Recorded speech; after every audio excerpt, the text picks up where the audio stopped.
আত্মপ্রকাশের আগেই নতুন রাজনৈতিক দলের নেতৃত্ব নিয়ে বিরোধ। অন্তর কোন দল নয়, নেতৃত্বের প্রতিযোগিতা বলছেন কেন্দ্রীয় নেতারা। হাজার হাজার কোটি টাকা ব্যয়ও সুফল নেই চট্টগ্রাম নগরীর জলাবদ্ধতা প্রকল্পে। বর্জ্য ব্যবস্থাপনার দুর্বলতায় ভরাট খাল, নালা ও নদী।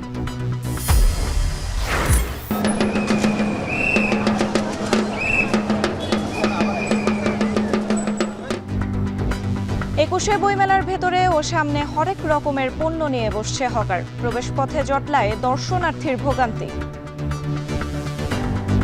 মেট্রো থেকে সোজা মেলার ভিতরে যাবে, এইখানে অন্তত হকারদের ঢুকতে দেওয়া উচিত ছিল। আইন শৃঙ্খলা রক্ষাকারী বাহিনী রয়েছে, কিন্তু তারা কিছু বলছে না। এবং নতুন নতুন প্রযুক্তির সম্মেলনে শুরু হচ্ছে চ্যাম্পিয়ন্স ট্রফির নবম আসর। উদ্বোধনী ম্যাচে লড়বে স্বাগতিক পাকিস্তান ও নিউজিল্যান্ড।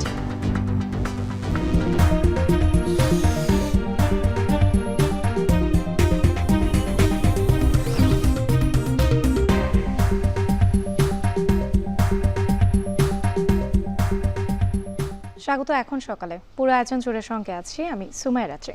চলতি সপ্তাহে নতুন রাজনৈতিক দল গঠন করতে যাচ্ছে গণ অভ্যুত্থানে নেতৃত্ব দেয়া তরুণদের সংগঠন জাতীয় নাগরিক কমিটি। নতুন রাজনৈতিক বন্দোবস্তের লক্ষ্যে গঠিত এই দলের আদর্শ হবে মধ্যম পন্থার।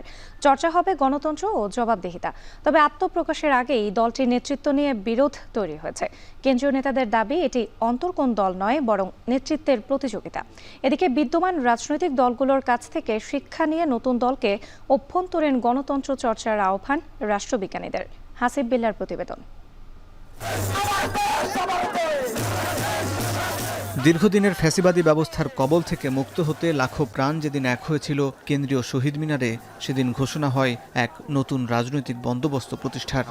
এমন একটি রাজনৈতিক বন্দোবস্ত তৈরি করতে চাই যেখানে আর কখনোই কোনো ধরনের স্বৈরতন্ত্র, কোনো ধরনের ফ্যাসিজম ফিরে আসবে না।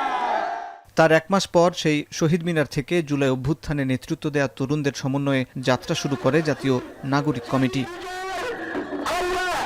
গণ অভ্যুত্থানের শক্তিকে সংগঠিত করার লক্ষ্যে গঠিত এ কমিটিতে যোগ দেয় গণতান্ত্রিক ছাত্রশক্তি, ছাত্র অধিকার পরিষদ, ইসলামী ছাত্র শিবির, ছাত্র ফেডারেশন, ছাত্র ইউনিয়ন, রাষ্ট্রচিন্তা, ছাত্র মজলিস, এবি পার্টি, ইসলামী ঐক্যজোট, কওমি অনুসারী শিক্ষার্থী সহ বিভিন্ন সমাজকর্মী ও পেশাজীবী। অভ্যুত্থানের চেতনা ধারণ করে এই প্ল্যাটফর্ম থেকে আগামী সপ্তাহে আত্মপ্রকাশ করতে যাচ্ছে নতুন এক রাজনৈতিক দল। সংগঠনটির নেতারা বলছেন, ধর্মনিরপেক্ষ কিংবা ধর্মভিত্তিক নয়, বরং দায় ও দরদের রাজনীতি হবে বাংলাদেশ পন্থাকে সামনে রেখে। বাংলাদেশের মানুষ তারা পাহাড়ে বাস করুন আর সমতলে বাস করুন, সকলের মধ্যে যাতে বাংলাদেশ পন্থা এক মূল বিষয় হয়ে ওঠে, সে বিষয়টাকে আমরা ফোকাস করতে চাই। 15 সালের ভ্যাট বিরোধী আন্দোলন, 2018 সালের নিরাপদ সড়ক আন্দোলন এবং একই সাথে আপনার কোটা সংস্কার আন্দোলন, এবং সর্বশেষ কিন্তু এই ফ্যাসিবাদের পতনটা 2024 সালে ছাত্রদের এবং নিরপেক্ষ ব্যানারে হয়েছে। অর্থাৎ সোসাইটির মধ্যে কিন্তু গত 10 বছর একটা প্রজন্মের মধ্যে কিন্তু আপনার নতুন রাজনৈতিক আকাঙ্ক্ষাটা তৈরি হয়েছে। তবে যাত্রা শুরুর আগে সম্প্রতি দলটির নেতৃত্ব ও কর্তৃত্ব নিয়ে বিরোধ তৈরি হয়েছে। নতুন দলের আহ্বায়ক হিসাবে তথ্য উপদেষ্টা নাহিদ ইসলামকে সবার পছন্দ হলেও বাকি 3 শীর্ষ পদ নিয়ে ছাত্রশক্তি, ছাত্র শিবির ও বামপন্থা সহ কয়েকটি বলয় তৈরি হয়েছে। এসব পদের জন্য আলোচনায় আখতার হোসেন, সাবেক শিবির নেতা আলী হাসান জোনায়েদ, নাসিরউদ্দিন পাটোয়ারি, সার্জিস আলম এবং হাসনাত আবদুল্লাহ সহ বেশ কয়েকজন। তবে বিভক্তি নয়, বরং এটি গণতন্ত্রের সৌন্দর্য বলে মত সংগঠনটির নেতাদের। যেহেতু একেবারেই কোর স্টেক হোল্ডার হলো ইসলামী ছাত্র শিবির এবং গণতান্ত্রিক ছাত্র শক্তি, সো এজন্য এরা যখন আবার নিজেদের মধ্যে হলো কার কি ভূমিকা ছিল আলোচনায় আসছে, তখন এটাকে মনে হচ্ছে যে আসলে খুব বড় ধরনের একটা কেওয়াস তৈরি হয়েছে। এখন যে দলটা হচ্ছে, যেটাকে বলে বঙ্গীয় বদ্বীপের রাজনীতি করবো, অর্থাৎ আমরা এই মাটির রাজনীতিটা করব, দায় ও দারদের রাজনীতি, এখন সেই জায়গা থেকে হলো অন্যরাও আরও যদি কেউ মনে করে তারা আর একটা হলো ভালো আর একটা ইডিওলজি আছে, তার সে আরেকটা ইডিওলজি নিয়ে তারা যদি সে নেতৃত্ব থাকে আরেকটা রাজনৈতিক দল গঠন করতে পারে। সামনের দিকে ছাত্রদের নেতৃত্বে একাধিক পার্টি হওয়ার কোনো সম্ভাবনাই নেই, এবং একটা পার্টি হচ্ছে, যেহেতু আমাদের নিউ পার্টি, সকলের কথা বলার একটা সুযোগ আছে এবং সকলেই তার যে স্ট্রিক্টটা, সেই স্ট্রিক্টটা ক্লেইম করতে পারে। খুনি হাসিনার বিরুদ্ধে উই আর ইউনাইটেড। তবে এখন এই 24-এর পরে আমাদের সুযোগটা পেয়েছি, সবাই সবার মতামত পেশ করতেছে। আমাদের মধ্যে ফেসবুকে হচ্ছে, কথা হচ্ছে, ইন্টারনালি কেউ কারোর মধ্যে কোনো প্রবলেম নেই। রাজনীতিতে টিকে থাকতে হলে অভ্যন্তরীণ গণতন্ত্র চর্চা, লোভ লালসার ঊর্ধ্বে ত্যাগের মানসিকতা রাখার পাশাপাশি ঢাকা কেন্দ্রিক রাজনীতি থেকে সরে আসার পরামর্শ এই রাষ্ট্রবিজ্ঞানীর। শুরু থেকেই কোনো ইমেজ সংকটের পড়েন তাদের ইমেজ নিয়ে যদি জনগণের প্রশ্ন থাকে জনগণের কাছে পৌঁছতে পারবে বলে আমার মনে হয় না। সুতরাং একটা রাজনৈতিক দল হিসেবে টিকে থাকতে হলে একদল আদর্শবাদী নেতৃত্বের প্রয়োজন রয়েছে, যারা তাদের আদর্শের প্রতি অবিচল থাকবেন, কমিটেড থাকবেন এবং তারা যে কোনো পর্যায়ে যে কোনো ধরনের স্যাক্রিফাইস করতে তারা প্রস্তুত থাকবেন। নতুন রাজনৈতিক দলের কাছে জনগণের প্রত্যাশা কেমন এ নিয়ে জনমত জরিপ আপনার চোখে নতুন বাংলাদেশ শীর্ষক কর্মসূচি শুরু হয়েছে 5ই ফেব্রুয়ারি। এখন পর্যন্ত এই জরিপে অংশ নিয়েছেন 2 লাখের বেশি মানুষ, আর ইতোমধ্যে গঠন হয়েছে 3 শতাধিক থানা কমিটি। হাসিব বিল্লাহ, এখন, ঢাকা। চট্টগ্রামে খাল খনন আর জলাবদ্ধতা প্রকল্পে 4টি সংস্থার ব্যয় 14,000 কোটি টাকা। বিপুল ব্যয় আর বিশাল কর্মযজ্ঞের কোনো সুফল মিলছে না শুধুমাত্র বর্জ্য ব্যবস্থাপনার অভাবে। 60 লাখ লোকের এই নগরীর বর্জ্য সংগ্রহে কর্পোরেশনের আছে মাত্র 50টি যানবাহন, হাতে গোনা কয়েকটি বুলডোজার। নগরের অনেক এলাকায় বর্জ্য সংগ্রহে ঘরে যায় না কর্পোরেশনের কর্মী, হাঁটা দূরত্বে নেই ডাস্টবিনও। তাই শেষমেশ বর্জ্যের ঠাঁই হয় খাল বা নালায়। গত 20 বছর চট্টগ্রামকে ক্লিন ও গ্রিন সিটি করার ফুলছড়ি ছড়ালেও আদতে তা কতটুকু করেছেন মেয়ররা, সেই প্রশ্নের উত্তর খুঁজেছেন সহকর্মী ফয়সাল করিম। ক্যামেরায় ছিলেন সঞ্জয় মল্লিক।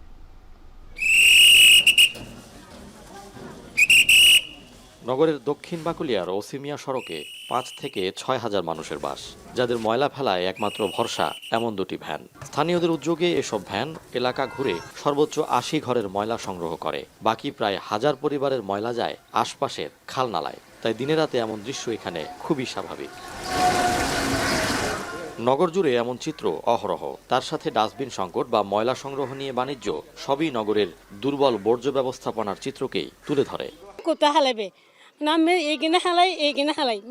কমপ্লেন দেওয়ার পরও জমিদার না ফেললে কি হবে? বাড়াটিরা তো ফেলাচ্ছে। এরা তো লোকের দিলে তো টাকা দিতে হবে 100 টাকা করে মানুষে, ওই টাকাটা বাঁচানোর জন্য মানে এখানে কালো মধ্যে ফেলাই দিচ্ছে। কর্পোরেশনের প্রধান কাজের একটি আবর্জনা পরিষ্কার হলেও স্থানীয়দের অভিযোগ 30 বছর ধরে বাকুলিয়ার এই অংশে পৌঁছায় না তাদের কোনো ময়লার গাড়ি বা সেবা। অথচ এই সময়ে নির্বাচিত সব মেয়রই গ্রিন আর ক্লিন সিটির আশ্বাস দিয়েছেন। নিজস্ব অর্থায়নে কি আমরা করতেছি, আমরা সরকার থেকে কোনো সাহায্য পাই নাই, শুধু আমরা পাবলিকায় মিলে করতেছি এটা। নগরের বাকুলিয়ার মির্জাখালের এমন ভাগার হওয়ার দৃশ্যই বলে দেয় এই নগরে কি পরিমাণ বর্জ্য কর্তৃপক্ষের সংগ্রহ বা হিসেবের বাইরে থেকে যায়। কাগজে কলমে দিনে 2.5 থেকে 3 হাজার টন বর্জ্য উৎপাদনের কথা বলা হলেও বাস্তবে এর পরিমাণ অনেক বেশি। এই আশঙ্কাজনক হার কর্তৃপক্ষের বর্জ্য সংগ্রহের সক্ষমতাকে কেবল চ্যালেঞ্জ করে না, হুমকিতে ফেলে বিভিন্ন খাল নালার পানি প্রবাহকে, বাড়ায় জলাবদ্ধতার ঝুঁকি। ওয়ার্ল্ড ব্যাংক বলছে প্রতিদিন 0.745 কেজি, তার সেখানে সেটা ক্যালকুলেশন করলে সেটার পরিমাণ হচ্ছে প্রায় 5000 টনের উপরে। তাহলে এখানেও দেখেন আমাদের তথ্যের কিন্তু ব্যাপক মানে অমিল রয়েছে। জলাবদ্ধতা রোধে 3 সংস্থার 4 প্রকল্পের মেয়াদ দফায় দফায় বেড়ে বাজেট ঠেকেছে প্রায় 14,500 কোটি টাকায়, যেখানে এর মধ্যে ব্যয় হয়ে গেছে 8,000 কোটিরও বেশি। তবে এই বিশাল ব্যয় আর কর্মযজ্ঞের সুফল মিলছে না শুধুমাত্র বর্জ্যের অব্যবস্থাপনায়। কারণ খালনালায় বর্জ্যের উৎস বন্ধ করতে বা নাগরিকদের আবর্জনা সংগ্রহে কর্পোরেশনের বাজেট ও সক্ষমতা নামমাত্র। বিগত 10 বছরে যেখানে বাজেট ছিল মাত্র 65 কোটি টাকা, তাই প্রতি বছরই ভয়াবহ হচ্ছে জলাবদ্ধতা, থামছে না খালনালা বা নদী ভরাট। 60 লাখ মানুষের ময়লা ফেলতে নগরীতে মাত্র 1/2 শতাধিক ডাম্প ট্রাক, ধারণ ক্ষমতা প্রায় শেষ হয়ে আসা 2টি ডাম্পিং ইয়ার্ড, হাতে গোনা কয়েকটি এক্সকেভেটর কিংবা সীমিত জনবলই কর্পোরেশনের ভরসা। এরই মধ্যে বৃহৎ জলাবদ্ধতা প্রকল্প ও খাল খনন ঘিরে আগের সরকারের দুর্নীতি, অর্থ লুটপাটও রয়েছে আলোচনায়। তবে সংকট নিরসনে বেশ সরব নতুন মেয়র। আমাদের এই যে 21টা খাল যদি নতুনভাবে চট্টগ্রাম সিটি কর্পোরেশনকে দেওয়া হয়, অবশ্যই আমরা পুরানো ড্রেনেজ মাস্টার প্ল্যানের সাথে 16 সালের এটা কম্বিনেশন করে সমন্বয় করে আমরা এগুলি কাজ করব। গবেষকরা বলছেন কেবল বর্জ্য ব্যবস্থাপনাকে আরও শক্তিশালী করা গেলে বছর বছর কোটি কোটি টাকা খরচের কোনো প্রয়োজন হতো না। এই নগরে যত বর্জ্য পাওয়া যায় তা থেকে দিনে উৎপাদন করা যেত 60 থেকে 70 মেগাওয়াট বিদ্যুৎ। খাদ্য বর্জ্য থেকে পাওয়া যেত শত শত টন জৈব সার। প্লাস্টিক কিংবা পলিথিনকে রূপান্তর করা যেত অসংখ্য পুনঃব্যবহারযোগ্য সামগ্রীতে। অথচ শত পরিকল্পনা, প্রস্তাবনা, এমনকি চুক্তি গত 1 দশকেও বাস্তবে রূপ না পাওয়ায় এই নগরে বর্জ্য সম্পদ নয়, বরং থেকে গেছে জলাবদ্ধতার অন্যতম ভূত হয়ে।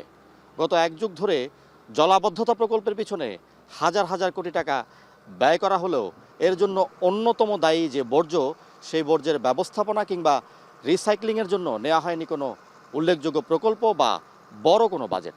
তাই প্রশ্ন উঠেছে, বর্জ্য সংকটের সুরাহা আগে না করে জলাবদ্ধতা নিয়ে শত মাথা ব্যথা বা প্রকল্প আদৌ কোনো সুফল বয়ে আনবে কিনা। যেটা প্রধান সমস্যা, এই বর্জ্য ব্যবস্থাপনাকে যদি আমরা ঠিক করতে না পারি, যতই আমরা প্রজেক্ট করি এটার 100% সুফল আমরা কিন্তু পাবো না। বর্জ্য ব্যবস্থাপনায় আরও বেশি মনোযোগ, আরও বেশি ইনভেস্ট করা দরকার।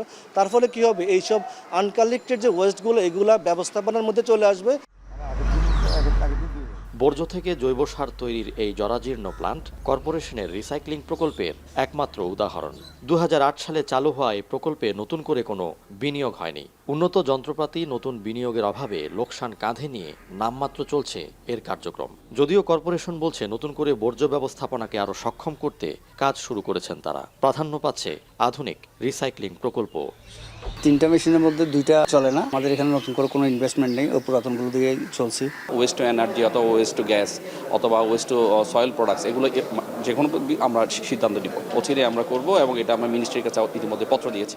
গত 10 বছরে চট্টগ্রাম সিটি কর্পোরেশনের সাথে চীন, জাপান, কোরিয়া সহ বিভিন্ন দেশ উন্নত বর্জ্য ব্যবস্থাপনার প্রস্তাব করলেও কোনো প্রকল্পই দেখেনি আলোর মুখ। ফাইসাল করিম, এখন চট্টগ্রাম।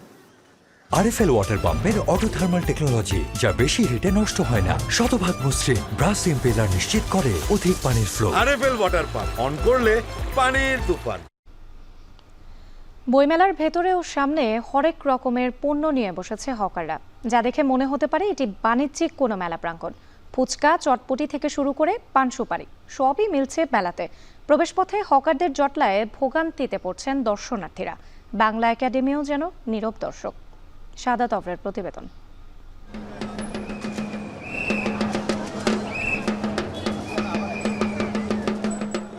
হরেক রকমের খেলনা থেকে ঘরের আসবাবপত্র, কি নেই এখানে? দেখে মনে হতেই পারে এ যেন বাণিজ্য মেলা। ঝালমুড়ি, ফুচকা, চটপটি থেকে পান, জর্দা, সুপারি, কি লাগবে সব মিলছে বইমেলার ভিতরেই। বইমেলার ফুড কর্নার থাকা সত্ত্বেও হকারদের দখলে বইমেলা।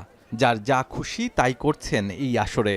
এ যেন হকারদের মেলা। তারা বলছেন বেশি টাকার আশায় ঢুকে পড়েছেন এই বইমেলাতেই। বিক্রি করতে হয়, কারণ আমরা বাড়াতে বেচতে পারি না। বাইরে বিক্রি করলে বেশি বিক্রি হয় না, ভিতরে একটু বিক্রি করলে ভালো হয়, মানে বেশি বিক্রি করেন যায়। ও 1000 4000 ভিতরে ঢুকি লোভে বেচাকিনি ভালো দিকে এখানে। লেখক প্রকাশকরাও তাই প্রশ্ন তুলেছেন বাংলা একাডেমির এই আয়োজনের আইন শৃঙ্খলা নিয়ে। মেট্রো থেকে সোজা মেলার ভিতরে যাবে সহজ একটা রাস্তা, এইখানে অন্তত হকারদের ঢুকতে দেওয়া উচিত ছিল না। এটা কিন্তু এই এরিয়ার বাইরে থাকা উচিত ছিল, এবং বাইরে থাকতো প্রতি বছর। এবছর কিন্তু বাংলা একাডেমির চোখের সামনে যেটা ঘটতেছে, এটা বাংলা একাডেমি খেয়াল করতেছে। অন্যদিকে পুরনো তেলে খুব মন দিয়ে চলছে ভাজা পোড়া বানানোর কাজ। বইমেলার সোহরাউদ্দি উদ্যানের গেটের সামনে চলছে মহাযজ্ঞ। বইমেলার প্রবেশপথ প্রায় বন্ধ করে দিয়ে চলছে হকারদের বেচা বিক্রি। যারা যাতায়াত করছেন তারা পড়ছেন বিপাকে।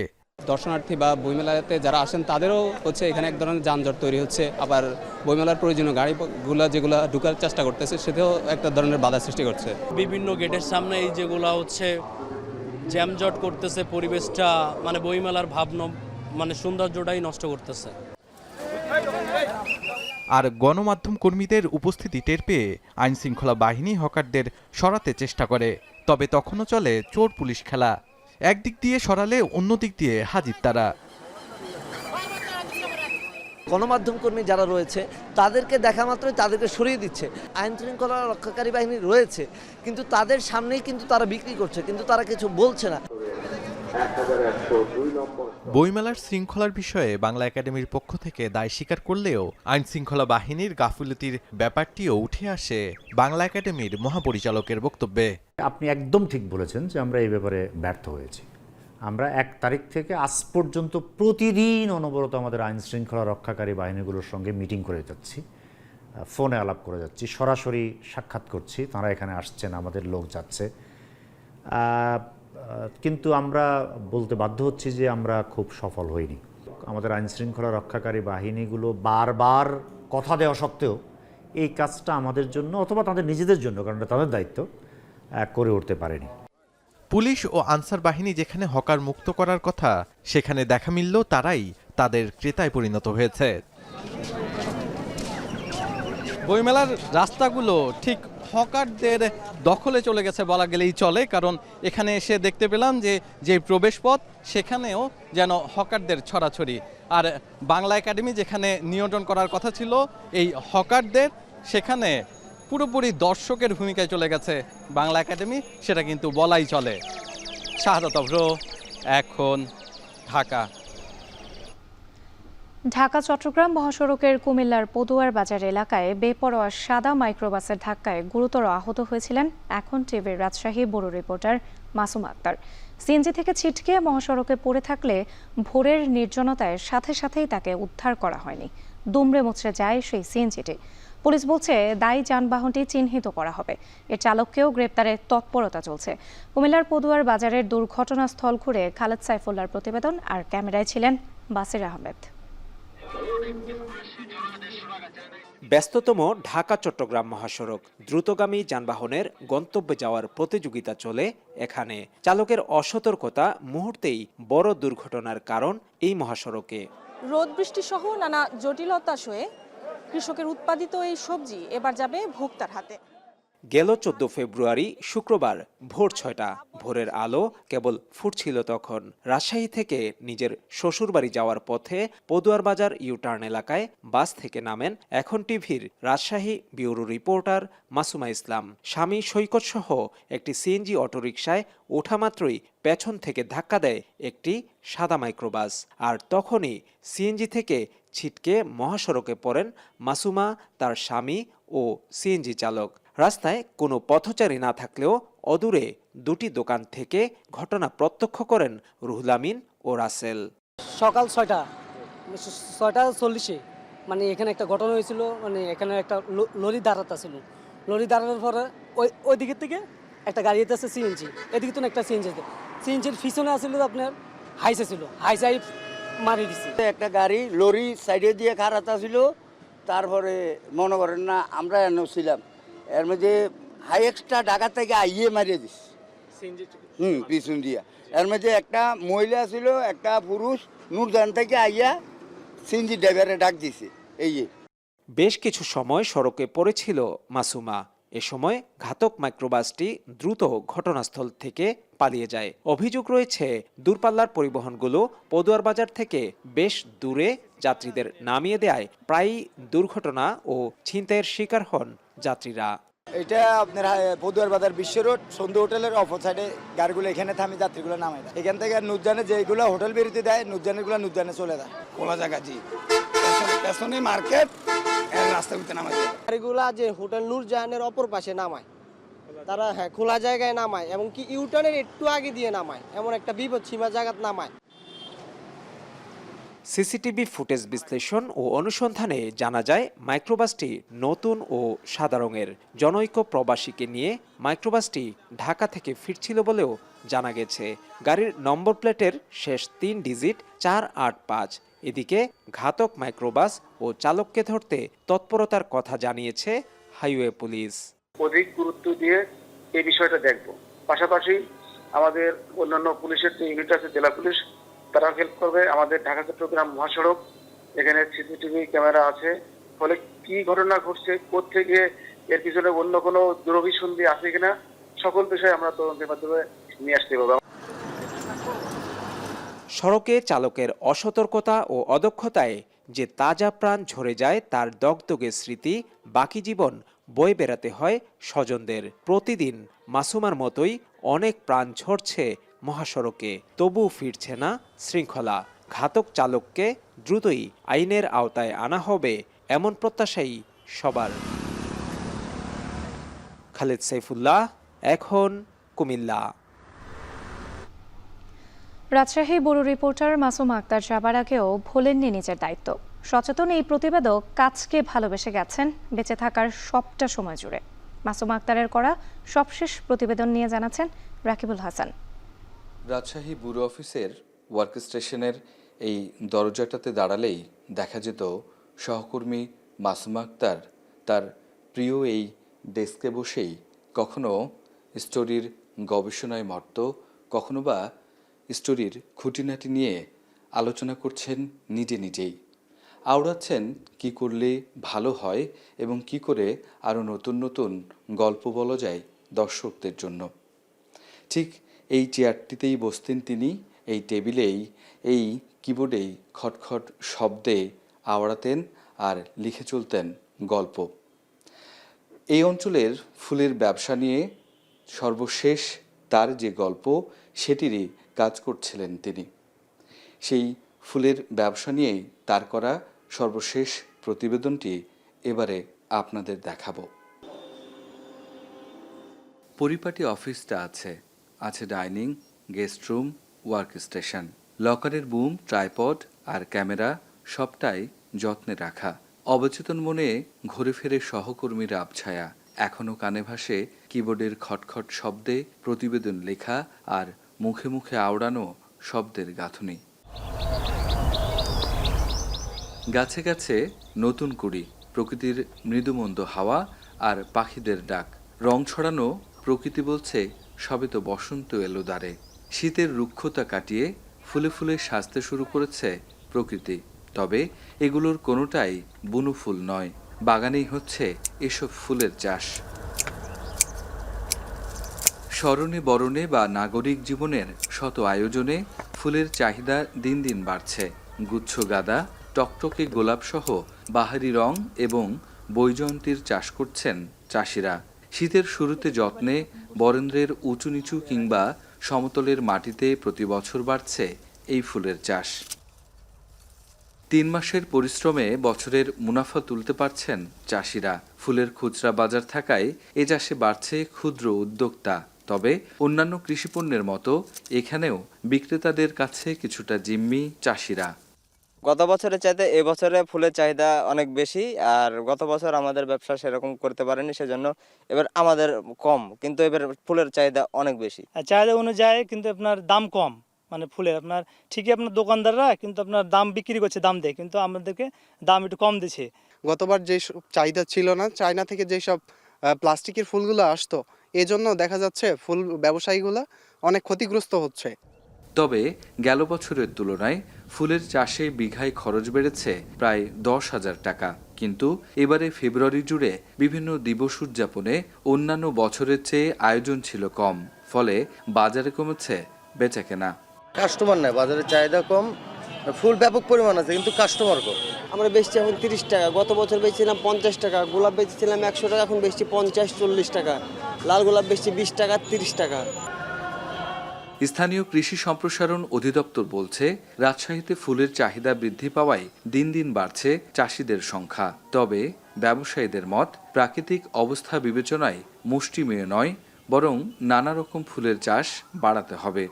যে সমস্ত জমিগুলো আসলে পড়ে থাকে কিংবা যে জমিগুলোতে সম্ভাবনা এখানে আছে, বিশেষ করে আমাদের বরেন্দ্র এলাকা, খরাপ্রবণ এলাকা, এখানে ফুল আবাদের মানে আগ্রহী চাষিও আছে এবং ফুল আবাদের সম্ভাবনাও আছে। রাজশাহীর কৃষি সম্প্রসারণ অধিদপ্তরের মাধ্যমে বিভিন্ন সময় পরীক্ষামূলক চাষের ফলাফলে রাজশাহী হয়ে উঠছে ফুল চাষের সম্ভাবনাময় অঞ্চল। সহকর্মী মাসুম আক্তারের তৈরি করা ফুল নিয়ে এই প্রতিবেদনে ফুলের বাগানে যে কুড়িগুলো রেখে এসেছিল তা আজ হয়তো ফুটন্ত ফুল, সেগুলো থাকলেও এখন নেই সহকর্মী মাসুম আক্তার। তবে ফুলের মতো ফুটফুটে এক সন্তান রেখে গেছেন তিনি, রেখে গেছেন আত্মীয় স্বজন, বাবা মা। হয়তো সহকর্মীর শেষ ইচ্ছে ছিল ফুলের মতোই যত্নে থাক তারা। রাকিবুল হাসান, এখন, রাজশাহী। চাঁদপুরে পাইকারি বাজারে সবজি সরবরাহ স্বাভাবিক, দামও তুলনামূলক কম থাকায় স্বস্তিতে ক্রেতারা। এ নিয়ে আরও জানাতে চাঁদপুর পাল বাজার থেকে যুক্ত হয়েছেন তালহা জুবাইর। তালহা, কোন কোন সবজির দাম বেশি কমেছে, বাজারের সার্বিক পরিস্থিতি জানতে চাই আপনার কাছ থেকে।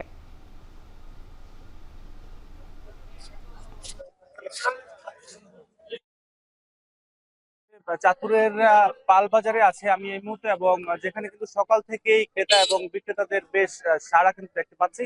আসলে মূলত এই বাজার থেকে কিন্তু কেন্দ্র করে চাঁদপুরের শহরের বিভিন্ন যেই ছোট বাজার রয়েছে সেখানে কিন্তু ক্রেতারা এই পাইকারি বাজার থেকে কাঁচামাল নিয়ে যান, এবং যারা ফেরি করে বিক্রি করে তারাও কিন্তু সকাল সকালে কিন্তু এখান থেকে তাদের মালামাল সংগ্রহ করে যারা বাসাবাড়ি পর্যায়ে কিন্তু ভোক্তাদের কাছে পৌঁছে দিয়ে যাচ্ছেন। বিশেষ করে চাঁদপুরের বিস্তীর্ণ যেই পদ্মা এবং মেঘনা নদীর চরাঞ্চল রয়েছে সেখান থেকে কিন্তু চাষিদের উৎপাদিত এই শাকসবজি কিন্তু বাজারে নিয়ে আসা হচ্ছে, এবং দেখতে পেয়েছি আসলে বাজারে বেশ শাকসবজির সরবরাহ কিন্তু বেশ ভালো রকমের দেখা যাচ্ছে, এবং দাম কিন্তু অনেকটাই কিন্তু ক্রেতাদের নিয়ন্ত্রণে রয়েছে বলে জানিয়েছেন বিক্রেতারা।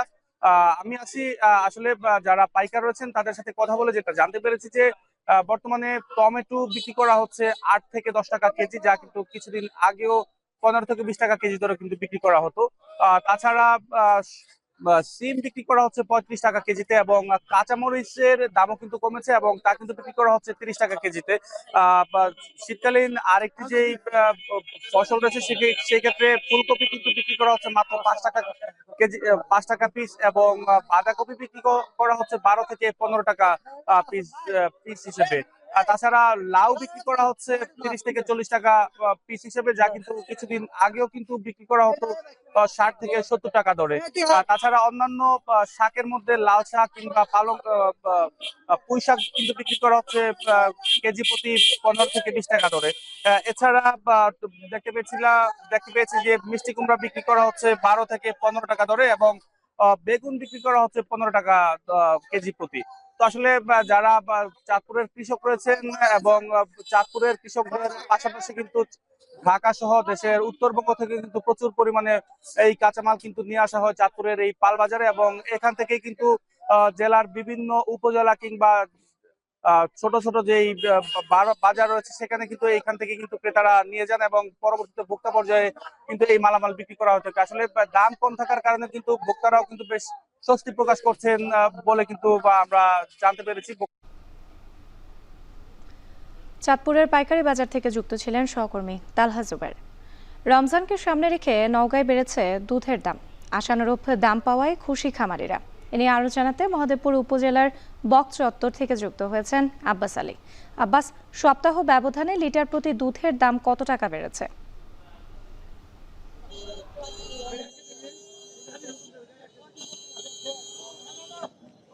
রাত্রি আর কয়েকদিন পর রমজান মাস শুরু, আর রমজান মাসকে সামনে রেখে দুধের চাহিদা বেড়েছে। এটি করে বলা যায় যে গত এক সপ্তাহের ব্যবধানে দুধের দাম বেড়েছে প্রতি লিটারে 10 টাকা করে। এখন এই দুধের দাম বাড়ায় খুশি যারা খামারি রয়েছে তারা। আর আমি এখন অবস্থান করছি নওগাঁ জেলার মহাদেবপুর উপজেলার বক চত্বর মোড়ে। এই বাজারটি ভোরের আলো ফোটার পর শুরু হয়। আশপাশের যারা খামারি রয়েছেন তারা তাদের খামারে উৎপাদিত দুধ এখানে বিক্রি করার জন্য নিয়ে আসেন। এখানে দুধ বিক্রি হচ্ছে কারো ভেদে 55 টাকা থেকে 65 টাকা লিটার পর্যন্ত। এখানে যেহেতু ভোরের আলো ফোটার পর এই বাজারটি শুরু হয় এবং চলে প্রায় 2 থেকে 2.5 ঘন্টার মতো এই বাজারটি চলে। আর এই বাজারে যারা গোয়াল রয়েছেন তারা এখান থেকে দুধ কিনে নিয়ে তারা ছানা উৎপাদন করেন এবং বিভিন্ন মিষ্টির বা মিষ্টান্ন যেসব দোকান রয়েছে সেগুলিতে সরবরাহ করে থাকেন। এছাড়া অনেক যারা দুধ থেকে যে বিভিন্ন মিষ্টান্ন এবং পনির বা দই উৎপাদন করে তারাও এখান থেকে দুধ কিনে নিয়ে যান। এছাড়া অনেকে বাসা বাড়িতে খাবারের কাজেও ব্যবহার করে থাকেন। যে এখানে প্রায় 20 জনের মতো গোয়াল রয়েছেন, তারা দুধ কিনে থাকেন প্রতিদিন সকালে এবং বিকেলেও এখানে বাজার বসে থাকে। বলা যায় যে প্রতিদিন এই সকালে এখানে প্রায় 50,000 টাকার মতো দুধ বেচা কেনা হয়ে থাকে। আর স্থানীয় চাহিদা মিটিয়ে বলা যায় যে পাশের উপজেলাগুলোতে এখান থেকে দুধ যায়। আর যারা খামারি রয়েছেন যেহেতু এখন দুধের দাম কিছুটা বেড়েছে, রমজান মাসে বলা যায় যে প্রায় 80 থেকে 90 এবং 100 টাকা পর্যন্ত এই দুধের দাম হয়ে থাকে। যেহেতু এখন খাবারের দাম অর্থাৎ দানাদার যে খাবার আছে সেগুলোর দাম কিছুটা বাড়তি, যার কারণে এখন আসলে খামারিরা তেমন লাভবান হতে পারছে না। যদি এই দানাদার জাতীয় খাবারের দাম কমানো হয় তাহলে তাদের জন্য অনেকটা সুবিধা হয় বলে জানিয়েছেন। তো বলা যায় যে এখানে প্রায় 27 লাখ লিটার টন এখানে দুধ উৎপাদন হয়ে থাকে, আর চাহিদা রয়েছে প্রায় 27 লাখ টন। তো এই ছিল আমার কাছে এই দুধের বাজার নিয়ে সব শেষ। রমজানকে সামনে রেখে নওগাঁয় বেড়েছে দুধের দাম। এ নিয়ে বিস্তারিত জানাতে যুক্ত ছিলেন আব্বাস আলী। ব্রাহ্মণবাড়িয়ার আখাউড়া সীমান্ত দিয়ে কালন্দী খাল হয়ে প্রায় 2 দশক ধরে ত্রিপুরা থেকে আসছে কেমিক্যাল মিশ্রিত কালো পানি। এতে স্থানীয় বাসিন্দারা রয়েছেন যেমন স্বাস্থ্য ঝুঁকিতে, তেমনি ক্ষতিগ্রস্ত হচ্ছে জীববৈচিত্র্য। বারবার অভিযোগের পরেও মেলেনি কোনো প্রতিকার। আজিজুল সঞ্চয়ের প্রতিবেদন। ভারতের ত্রিপুরা থেকে প্রবাহিত কালন্দী খাল, আখাউড়া স্থলবন্দরের পাশ দিয়ে বাংলাদেশে প্রবেশ করা এই খাল দিয়ে আসছে কেমিক্যালযুক্ত কালো পানি, যার তীব্র দুর্গন্ধে অতিষ্ঠ স্থানীয়রা। মূলত ত্রিপুরার রাজধানী আগরতলার বিভিন্ন হাসপাতাল, শিল্প কারখানা ও বাসাবাড়ির সোয়ারেজ লাইন সহ বর্জ্য পরিশোধন না করেই ফেলা হচ্ছে পানিতে, যা মিশছে সীমান্তবর্তী জলাশয় ও নদীতে। একদিকে যেমন নষ্ট হচ্ছে জীববৈচিত্র্য, অন্যদিকে ছড়িয়ে পড়ছে রোগজীবাণু। দূষণে সবচেয়ে বেশি ভোগান্তিতে আখাউড়া স্থলবন্দর সংলগ্ন গ্রামের বাসিন্দারা। বিষাক্ত কালো পানিতে বাড়ছে চর্মরোগ, নষ্ট হচ্ছে ফসলি জমির উর্বরতা। স্থানীয়দের অভিযোগ, বিষয়টি নিয়ে একাধিকবার সংশ্লিষ্ট দপ্তরে অভিযোগ করেও মিলেনি প্রতিকার। দিন ধরে যাবৎ শুনতেছি এখানকার অনেক টিম এসেছে কাজ করার জন্য, কোনো সুরা হচ্ছে না বা এর কোনো সমাধান হচ্ছে না। দীর্ঘদিনের দাবি যেন এই কালো পানিটা, যেটা আন্তর্জাতিক আইন আছে সেটা মেনে আমাদেরকে যেন স্বচ্ছ পানি তারা দেয়। হ্যাঁ, এগুলা নদীতে যাইতেছে, হাত খামারে যাইতেছে, আমরা হাত পাও লাগলে চুলকায়, খাস যায়।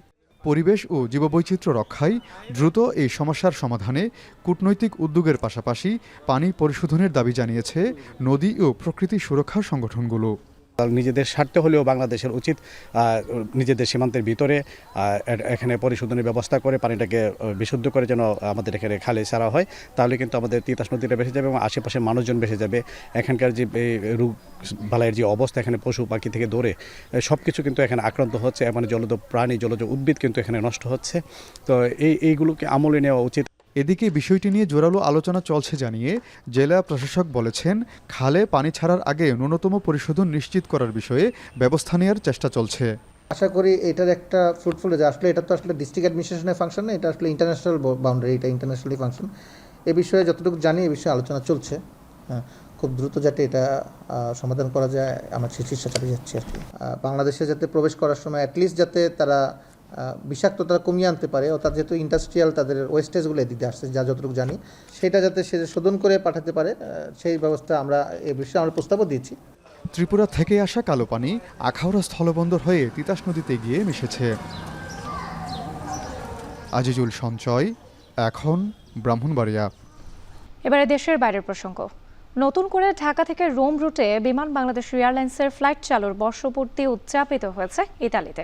রাষ্ট্র মালিকানাধীন একমাত্র এয়ারলাইন্সটির আশা, শিগগিরই এই রুটে বাড়বে ফ্লাইটের সংখ্যা।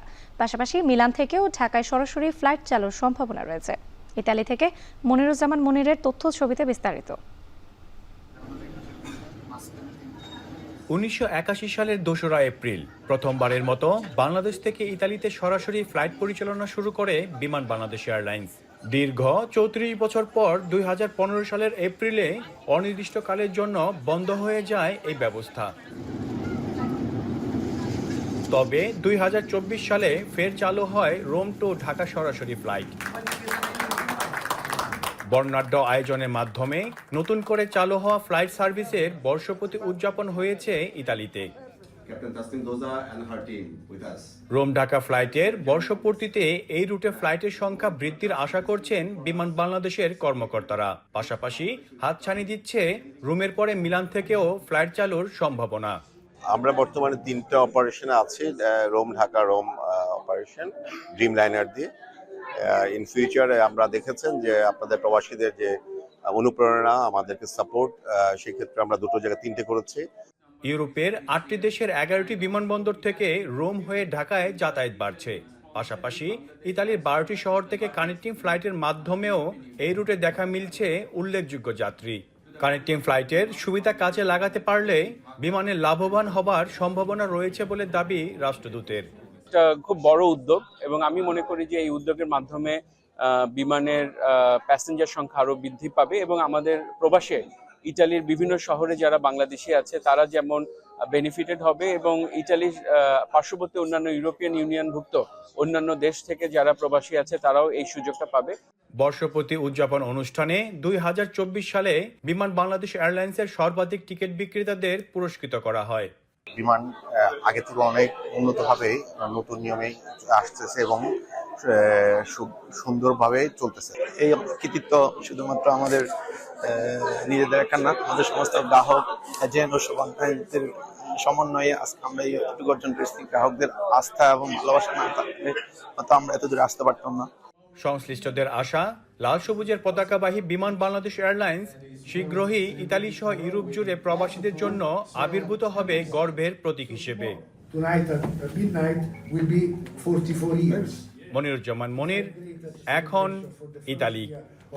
ইউক্রেন সংঘাত নিরসনে উচ্চ পর্যায়ের দল গঠন, রাষ্ট্রদূত নিয়োগ ও পূর্ণ সহযোগিতার বিষয়ে সম্মত হয়েছে যুক্তরাষ্ট্র ও রাশিয়া। সৌদি আরবের রিয়াদে অনুষ্ঠিত 4 ঘণ্টার বৈঠকে প্রতিনিধিত্ব করেন দুই দেশের পররাষ্ট্রমন্ত্রী। এ সময় কিয়েভের ন্যাটোতে যোগদান মেনে নেওয়া হবে না বলেও জানায় মস্কো। অন্যদিকে মার্কিন পররাষ্ট্রমন্ত্রী জানান, আলোচনার এক পর্যায়ে ইইউকে অন্তর্ভুক্ত করা হবে। নাফিয়া আরমান মননের প্রতিবেদন।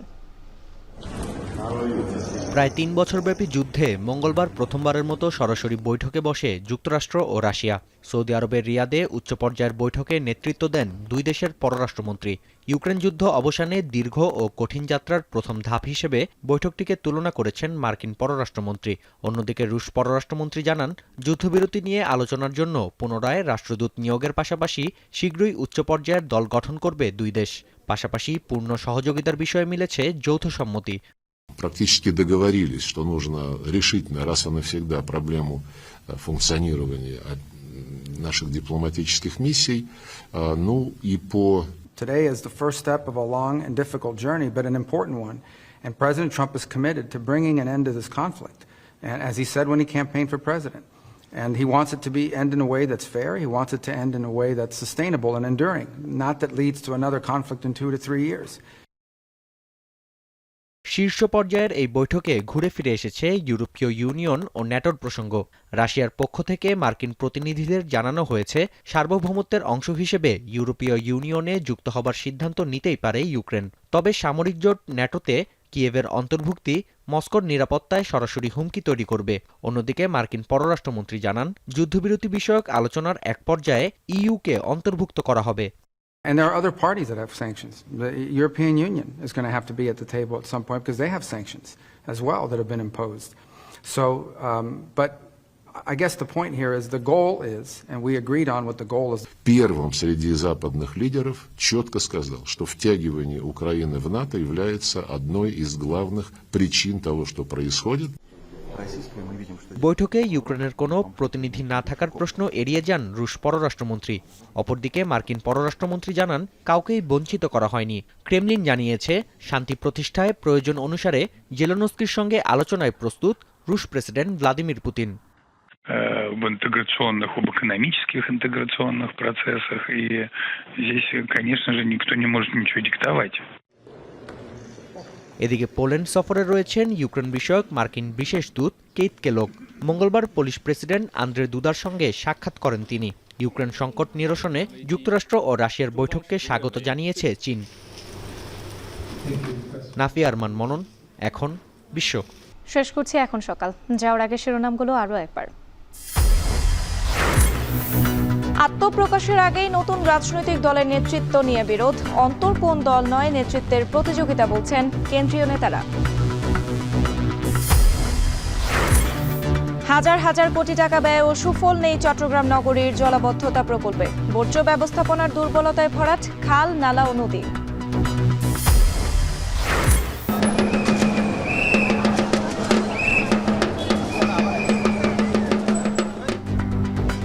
একুশে বইমেলার ভেতরে ও সামনে হরেক রকমের পণ্য নিয়ে বসেছে হকার, প্রবেশ পথে জটলায় দর্শনার্থীর ভোগান্তি। মেট্রো থেকে সোজা মেলার ভিতরে যাবে, এইখানে অন্তত হকারদের ঢুকতে দেওয়া উচিত ছিল। আইন শৃঙ্খলা রক্ষাকারী বাহিনী রয়েছে কিন্তু তারা কিছু বলছে না। এবং নতুন নতুন প্রযুক্তির সম্মেলনে শুরু হচ্ছে চ্যাম্পিয়ন্স ট্রফির নবম আসর। উদ্বোধনী ম্যাচে লড়বে স্বাগতিক পাকিস্তান ও নিউজিল্যান্ড। এই ছিল এখন সকালের আয়োজনে। এখন টেলিভিশন ওয়েবসাইটে দেখতে ভিজিট করুন www.ekon.tv। এছাড়া ফেসবুকে দেখতে ভিজিট করুন facebook.com/tv.ekon এবং ইউটিউবে এখন টেলিভিশন দেখতে ভিজিট করুন youtube.com/c/ekontv।